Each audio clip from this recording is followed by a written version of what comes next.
What's up, guys? I'm Adrian and I'm here to teach you the what do you call the simple cat exercise. Okay, so for in this video, gagawa tayo ng ating magiging title block natin para sa ating activity na gagawin natin. Okay, so bago yan, kailangan ko ng supportan nyo. So by that, I'm going to ask you by subscribing to my YouTube channel na makikita nyo sa ating video sa baba. So you can click it, and after that, if you want to be updated sa mga ginagawa kong video is you can click the notification bell and select all, so you will be updated sa mga ginagawa kong video na ilalabas ko. Okay?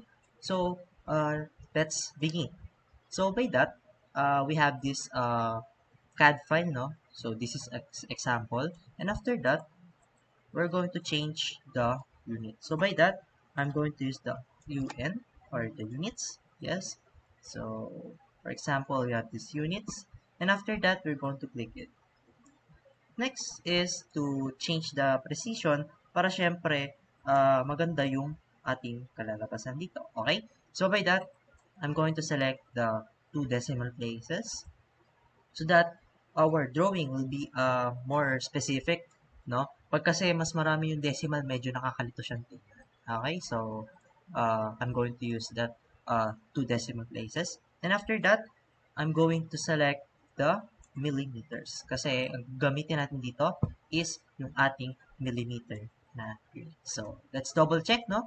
So, we have the double decimal places and the millimeters na ating unit. And if it is okay, you can now select the okay and save so that we can save the setting na ginawa natin. Okay?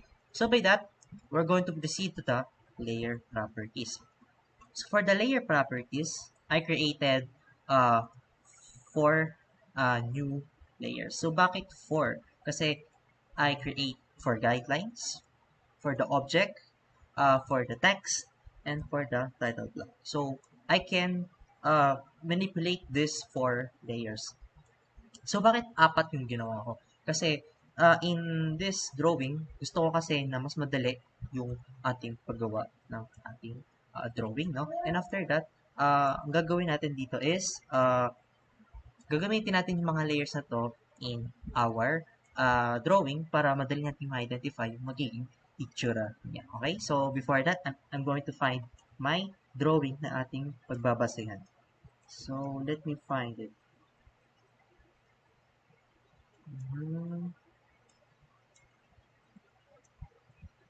Okay, so let's proceed first sa ating title block. No? So for the title block, you can use a thick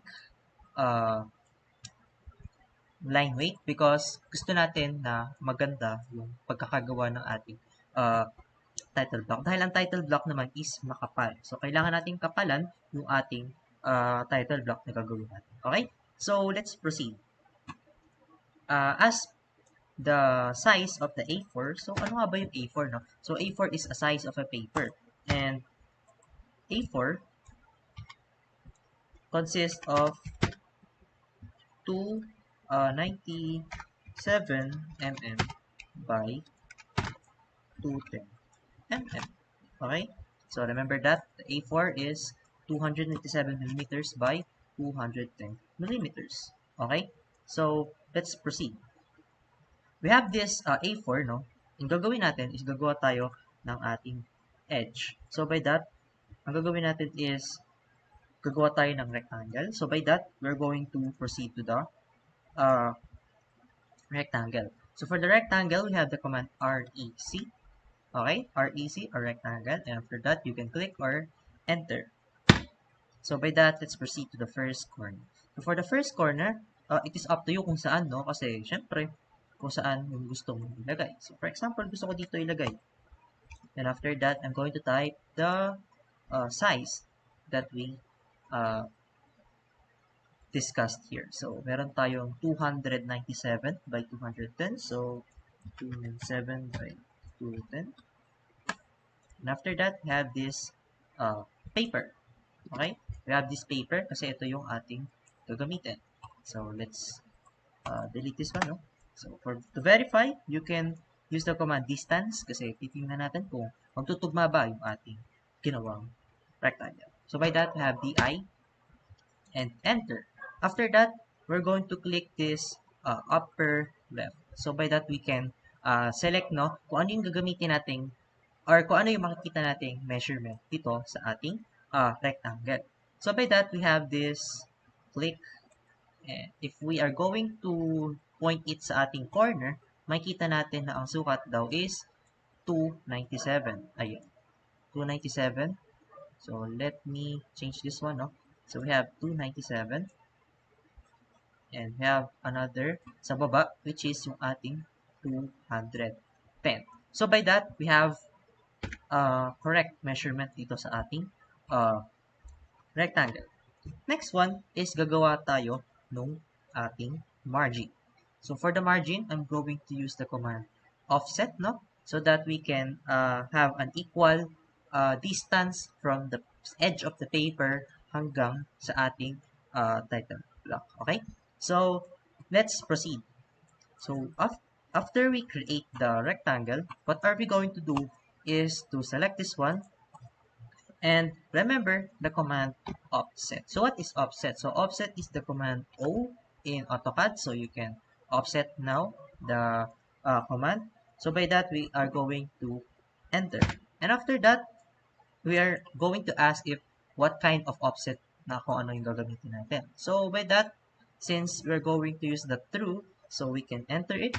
And after that, AutoCAD will ask us on what the size na gagamitin natin dito sa ating offset. So as you can see, kung nilalayuan ko to, mas malaki yung distance. So I'm going to type 10. So bakit 10? Because this is the distance from the margin up to the edge of the paper. So by that, I'm going to type 10. And after that, I'm going to type enter. So by that, we have this margin of our title block.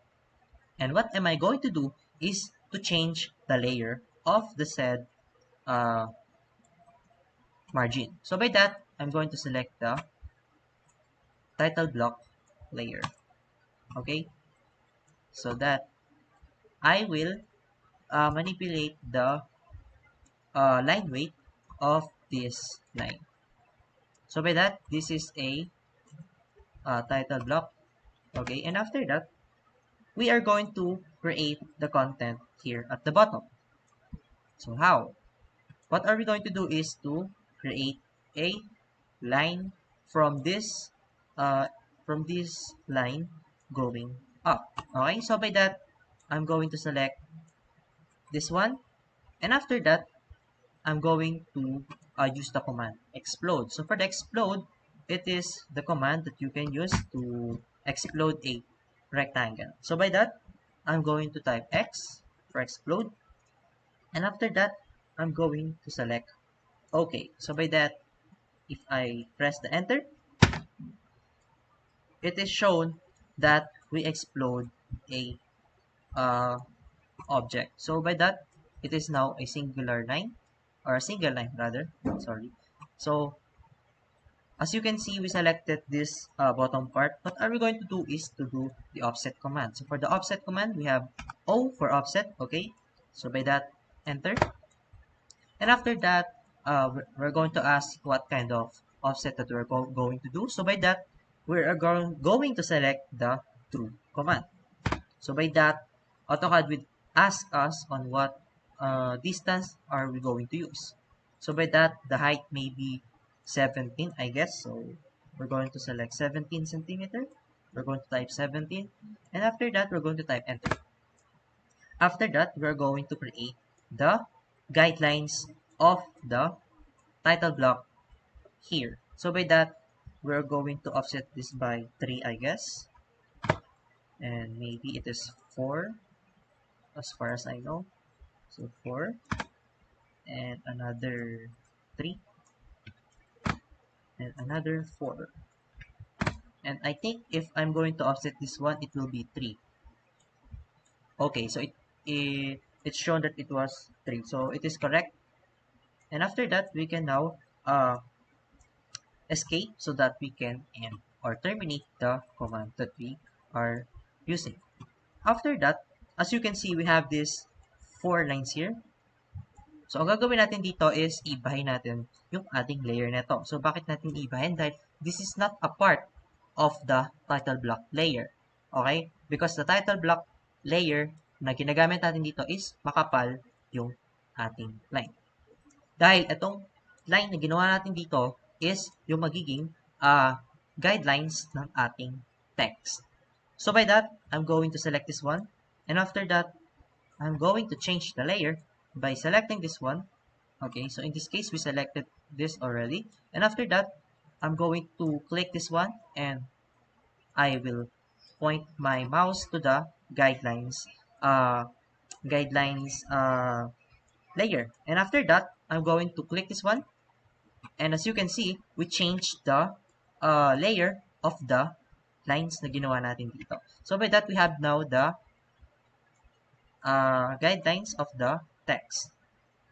And after that, we are going to create the horizontal part of our title block. So by that, what am I going to do is to select this one, and I'm going to select the O command, which is the offset. So by that, I'm going to enter this one, and we're going to ask if what kind of offset that we're going to do is we're going to use the true command or the true selection, and we are going to type now the measurement. So by that, we have the measurement of 70, and click this one. It will be another 70. Another one, we can click this one and we can type another 70. So by that, we have this title block horizontal part, and after that, enter. After this one, as you can see, we have an excess line. What are we going to do is to trim the line na nandito sa ating title block. So by that, we can have TR or trim. Okay. So by that, we can select this one, and after that, AutoCAD will ask us on what type of trimming that we're going to do. So we have the select object or select all. In this case, we're going to select all so that we can have shorter time of using the command. So by that, we can enter. So by that, I selected the all. So if I am going to point my cursor here, it will show that natitrim yung ating line. So pag hindi ko to, natrim na yung ating line. And after that, I can now okay or enter. So we have now the title block here. And what am I going to do is to create a text. Okay. So for the text, we have this kind of command that I am going to use, which is the command P or the text command or M text rather. So by that, I'm going to select it. So enter. And after that, AutoCAD will ask us on where will be the position of the text. So I want to create a text here, and it will be have a type of this one. So by that, AutoCAD will pop this one. If we're going to use the text command, I want to be have a center text here. So by that, punta tayo sa taas, and makikita natin tong center. So by that, we click this one, and naka-center na yung ating text. So by that, we can type this as the campus name or the college name or the campus. Okay, so we have this one. As you can see, naka-centered siya, no? Yan, so naka-centered siya. And after that, para mabilis yung ating paggawa, is we can now copy this one, no? Kasi ibahin lang natin yung laman ng ating text. So by that, we have the CO, enter, and after that, AutoCAD will ask us on what will be the base point of the text na gagamitin natin. So by that, we can click this one, and after that, if we are going to click this one, dapat yung magiging distance natin na i-click natin is the same position kung nasaan yung ating text. Okay? So with that, I can click this one. So here,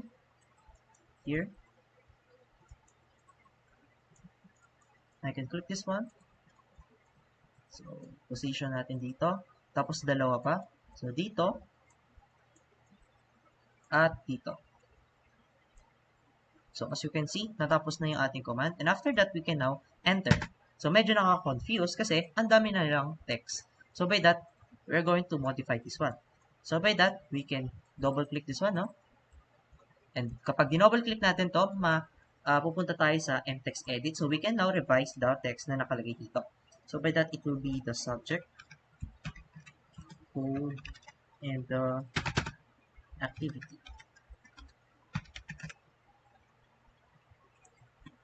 Maybe dito is yung activity title.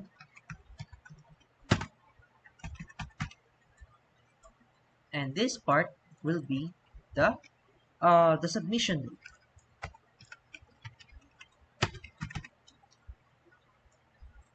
Next is the our text here. So, I want to change this one, no? Gusto ko siya naka-left yung ating justification. So, by that, I'm going to click this one left and delete this one. So, maybe I'm going to type my surname, comma, first name, then middle initial. So, let's modify this one.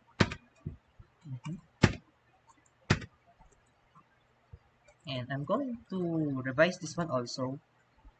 So, I can select this as the course year and section. Okay, so with that, I can do this one. And maybe this one will be the sheet number. And this will be in left justification. And the last one is it will be I think the professor name. So that he will or she will notice the title block. And yeah, if you are going to change the font for this one, what are you going to do is to double click this one, okay, and after that you can Control A so that it will select all. And after that, you can now go to the formatting. So for the formatting, we have the Arial, which is the font of our text. If you want to change the font, what are you going to do is to click this one, and you can now find on what type of font that you are going to use. So maybe we can use the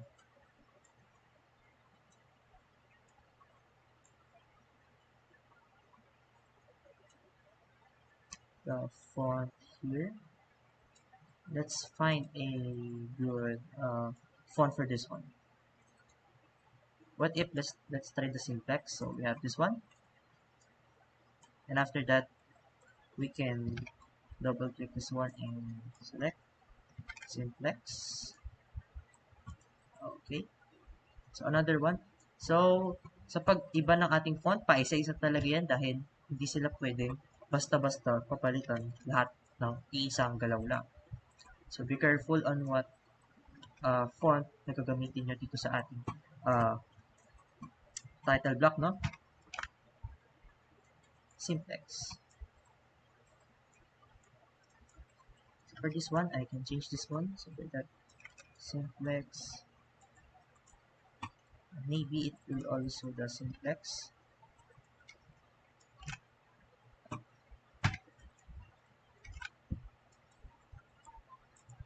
And this will be the also simplex font. Well, in font, it is up to you on what kind of font that you're going to use. Basta presentable siyang tingnan. Okay? So we have now this kind of title block. So if you want to revise something here, you can select the text. No? So no. So you can select this one.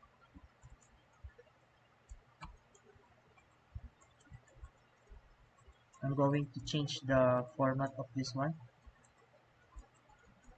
I'm going to make it center here. So move natin to. So ibaba ko lang siya dahan-dahan. So nakagitna na yung ating text. Okay? So I think this is in thin line weight. So dapat pag ganito yung text natin, dapat manipis yung ating line weight para kapag pinread to is magandang tingnan. So what are we going to do is select the fonts here. Okay, select natin yung font. And after that, what are we going to do is to, after we select the text, let's proceed sa properties. Ito.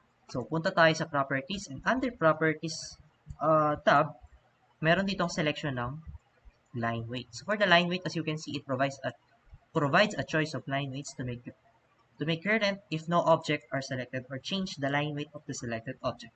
So in this case, yung text na to is affected din ng line weight. So kapag makapal yung ating line weight, yung tendency na tong font na ginamit natin is makapal din yung magiging itsura ng font natin. So in the upcoming video, papakita ko sa inyo kung ano yung magiging itsura na tong text na ginamit natin kapag ginamit natin is yung manipis na video. So by that, let's proceed here.